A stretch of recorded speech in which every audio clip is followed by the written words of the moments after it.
নমস্কার বন্ধুরা, আশা করছি সকলেই ভালো আছো, সুস্থ আছো, আর আমরাও ভীষণ ভীষণ ভালো আছি। তো আজ একটা সাদামাটা রেসিপি নিয়ে তোমাদের সামনে হাজির হয়েছি। দীর্ঘ 14 বছর ভালোবাসার পর সেই মানুষটিকে ভালোবেসে তার সাথে বিয়ে করলাম। আর বিয়ের পরের দিন ভাত কাপড়ের অনুষ্ঠানে যখন সে আমায় বলল, আমি তোমার সব দায়িত্ব নিচ্ছি, কিন্তু তোমাকেও একটা দায়িত্ব নিতে হবে। তখন আমি বললাম, বলো তোমার কি দায়িত্ব নিতে হবে? বললো, শুধু আমার না, আমার বাড়ির সবার দায়িত্ব তোমার। সবাইকে কিন্তু তোমাকে ভালো রাখতে হবে এবং সুস্থ রাখতে হবে।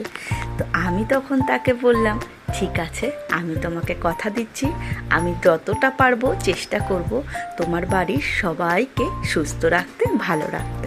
তো বাড়িতে যেহেতু আমার বয়স্ক শ্বশুর শাশুড়ি আছে, তাদের কথা মাথায় রেখেই একটা দিন আমি কিন্তু এইরকম সাদামাটা রান্না করেই থাকি।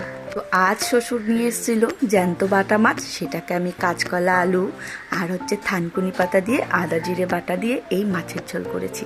তো তোমরা তো পুরো রান্নাটা দেখতেই পারলে। তো সব রান্নাটা মশলা কষানোর পর জল দিয়ে যখন জলটা ফুটবে তখন আমি পাতাটা দিয়ে দিয়েছি।